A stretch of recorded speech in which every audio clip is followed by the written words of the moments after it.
What's up everybody? Welcome back to another video, and as you can see on your screen, today I'm talking about the upcoming World Semifinals between Damwon Gaming and G2 Esports. As the background, I have chosen a screenshot from the hype trailer that Riot put out for the semifinals, and we can see Caps sitting in an empty theater with Showmaker in the spotlight on the big stage. I think this is a really beautiful shot in this short teaser where it highlights the historic relationship that these two teams have. Damwon Gaming were already hyped in 2018 when they weren't even in LCK yet, but they were scrimming teams during the Worlds 2020 and smashing people in scrims already back then, apparently. Then they obviously came into the LCK in 2019. They were known as a very solo lane-centric team, playing towards Nuguri and Showmaker, with their bottom lane kind of struggling, not being the best, and their jungle playing towards those solo lanes. Coming into the 2019 World Championship, they made it out of groups, but then they came up against G2 in the quarterfinals, and even though the scrims were apparently again going well for Damwon Gaming, they were quite easily dispatched by G2 in a 3-0. And now they come in to this year's World Championship 2020. They have all the spotlight on them. They are on the big stage. They are the LCK champions and maybe the favorites for this World Championship. And it's once again G2 who they are up against. The players of Damwon Gaming have been in this hype trailer talking about their loss against G2 last year, how they still remember it, how it still stings, how they want to take revenge. And I think Jankos in this video also highlighted how G2 thinks of this relationship. Paraphrasing a bit here, he said, "Oh yeah, they are talking about how they want to take revenge. This was the most important day of their lives. For us, it was Tuesday." And I think G2 want to make that the case again. They wanna go to the World Finals again like they did last year. But this time it's a much stronger Damwon Gaming standing in their way. Since last year and their solo lane-centric playstyle, I think Damwon Gaming have come a long way. Canyon has stepped up massively out of the jungle. He's maybe the best jungler in the world right now.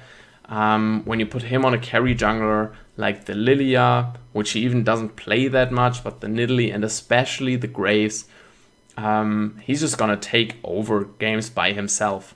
And in the bottom lane, we have the same development with Ghost and Barrel stepping up so much over this year. And I think the game that really showcases all the development and the maturity that Damwon have grown to was in the LCK finals when they drafted the team composition with Ornn top and Volibear in the jungle, and it was the Caitlyn Lux lane in the bottom lane that was their win condition. They smashed that bot lane, then they moved this very high range bottom lane around the map to take turrets and out macro the entire game. And I think comparing that to last year's Damwon, when we saw Nuguri locking in the Vladimir in the top lane, taking the Kleptomancy, taking I think even the Cull, I think there's a night and day difference between his ability to also say, okay, I will play the Ornn this game, you can carry me, and the next game I log in the Camille and I carry. And I think the multitude of win conditions that Damwon Gaming has is their best feature coming into this game. They can win through every single lane and the jungle. I think for G2, their best feature coming into this match is their creative playstyle, their creative decision making, and their coordination as a team. I think G2, much less than Damwon Gaming, is not focused on the lanes themselves. This is maybe especially clear with Caps, who might be the best mid laner at this World Championship. But if you looked at his laning stats, they wouldn't reflect that. He actually spends a lot of time out of lane, so he doesn't accrue those CS differentials at 10, 15, 20 minutes that we are used to looking at. But he impacts the entire map so much that the laning phase for G2 is often cut short, and they just start playing the map and winning the game that way. I think outside of Caps, Wunder has to be highlighted. I think he performs on a very, very high level, as he most often does. I think he's an enigma in the esports scene, where usually you have players who talk about practicing 10 to 12 hours a day, and then you have G2 memeing about Wunder playing World of Warcraft. And I think there's definitely a true core to this. Obviously, I don't think he's playing that much World of Warcraft right now. I would expect during Worlds he buckles down a bit, and I think that's really a good mindset to have, where you don't constantly put yourself under that pressure of playing 12 hours a day. But still, even though he doesn't put the same work in as other people, he still performs at the top level. So respect where it's due. And then during the LEC season, you had Jankos, the jungler, playing towards those solo lanes, especially with the set, which was most picked in the regular season, and playing a very facilitative style towards his lanes. The meta lately has evolved towards carry junglers who farm their own jungle, and laners that play towards the jungler instead of the other way around. And G2 have been maybe forced, maybe adapted to this play style, where we have now at this World Championship seen Jankos mainly pick up the Lilia, the Nidalee, the Graves. And especially after the recent quarterfinals where they demolished Gen G, a lot of people have said, oh yeah, this has now proven that Jankos can play the carry junglers. And not only Jankos, because let's be honest, he was never really the problem, but G2 can play the carry junglers. It's not about the individual player per se, but whether or not the team can win with that playstyle. And I'm still kind of between fronts on that. I do think G2 have improved a lot with Jankos being on carry champions, but I think only locking in the Lilia, the Nidalee, and winning with it doesn't mean that you are very, very proficient on it in the way that a Canyon is. I think there's still a big difference between G2 and Jankos with a Nidalee and Damwon Gaming and Canyon with a Nidalee. I think the best pick for G2 right now is the Graves out of the jungle, just because it's so versatile.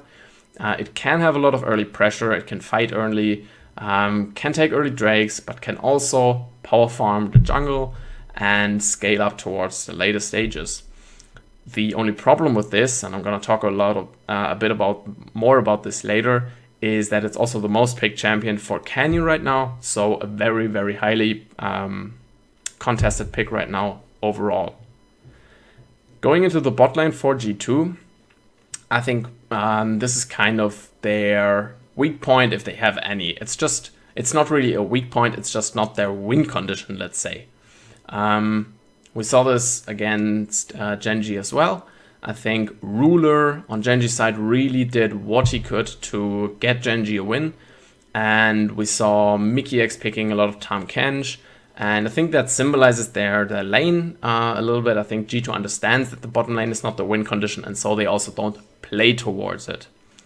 So let's also have a look at the champion pools for these individual players, because that tells us a lot about how these teams think that they are going to win the games. In the top lane, Nuguri has been mostly picking up the Ornn and the Cannon. The Ornn is very standard, it's very much a meta champion, but the Cannon is a bit more particular to Nuguri. Not a lot of other top laners playing it at the moment, which makes it a very strong pick for Damwon, because G2, they don't necessarily want to ban that out because it's not a power pick in the meta. But Nuguri has already shown repeatedly that he can single-handedly win teamfights around objectives with that pick.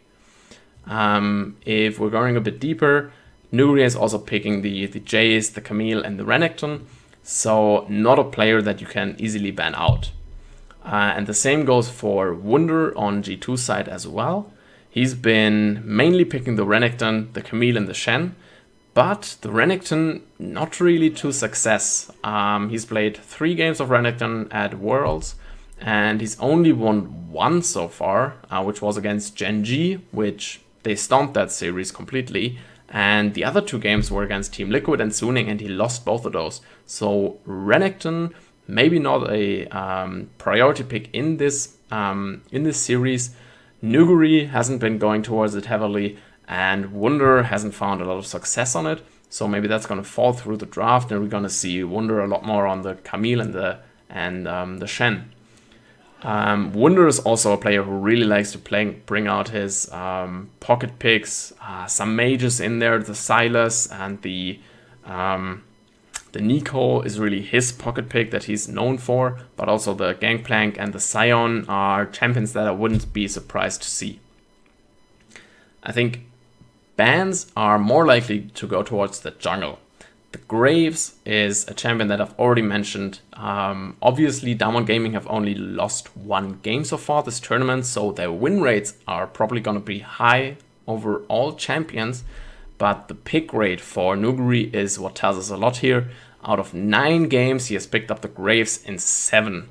So whenever it's open, he picks up the Graves when he can.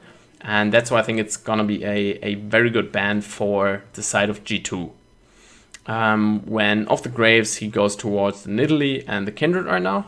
And he always has that Karthus in his back pocket to really tip a drafting phase towards Damwon Gaming in the second pick phase if it fits the composition. So look out for that Karthus G2. For Jankos, as I already said, besides the Graves, it's the Nidalee, it's the Lilia. In the regular season, it's been the Set. Maybe we're going to see a Set ban because that's also a flex pick. It can be played top, mid, support as well.